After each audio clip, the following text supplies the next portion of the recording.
This is my final sign-off after 22 years of serving the citizens of the state of Washington, being asked to leave because I am dirty. By the way, when he says dirty, he means unvaccinated. I'd like to thank you guys. I'd like to thank the citizens of Yakima County, as well as my fellow officers within the valley. This is Robert LeMay, and he is choosing unemployment. Wish I could say more, but this is it. So, State 1034, this is the last time you'll hear me in a state patrol car. And Jay Inslee can kiss my ass. Overdoing his part in attempting to stop COVID from ravaging America. Due to my personal choice to take a moral stand for medical freedom and personal choice. But of course, it didn't stop there. I will be signing out of service for the last time today. After nearly 17 years of serving the citizens of the state of Washington, it has been my honor and privilege to work alongside all of you. Sergeant Richard Thompson out of Cowlitz County also chose unemployment. So please take care of each other.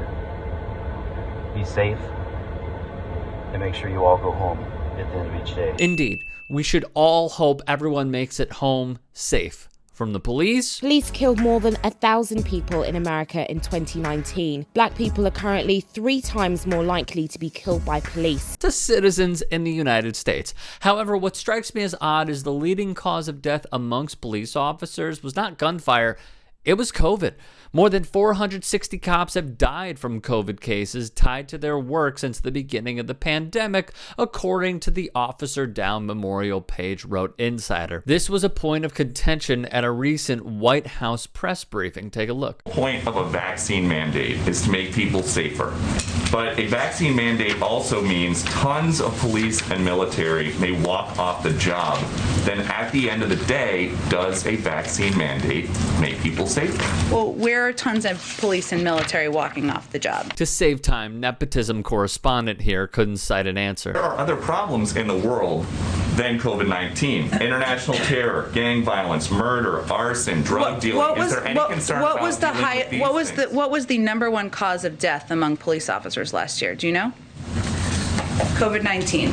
So that's something that we're working to address. This is the stark reality they do not live in, nor do they want to address. These are the same folks who got pissed off at Colin Kaepernick saying police brutality exists and we should address it, while waving a Blue Lives Matter flag, but not opposing flagpoles being used as a weapon on police officers on January the 6th. It's because not all, but many follow this guy's every word. This is their new hoax. We have lost nobody to coronavirus. If these police officers cared about one another plus the communities they have sworn to serve, don't you think they'd do everything in their power to not just protect their fellow man, but themselves? Apparently not. If you are serious about your commitment to protect the public, and if you are serious about your personal commitments to your family, then that should be enough. Jessica Desfosses said in a plea for police officers to get vaccinated, her husband, a police officer, died of COVID. CNN reported reasons cited for the vaccine resistance among law enforcement officers range from disinformation to distrust in the science of the vaccines, which brings us back to the insurrectionist ex-pres. A Cornell study concluded he was the single biggest driver of misinformation regarding the pandemic.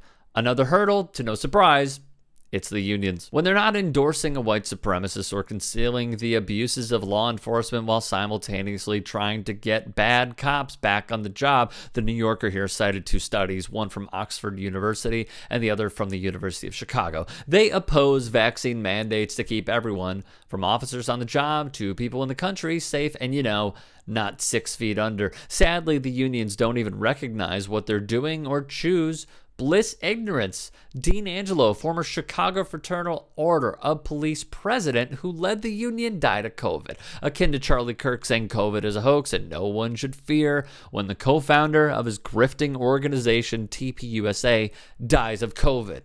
It's simply a game to these people. If all lives did indeed matter, why don't the ones listed in this piece?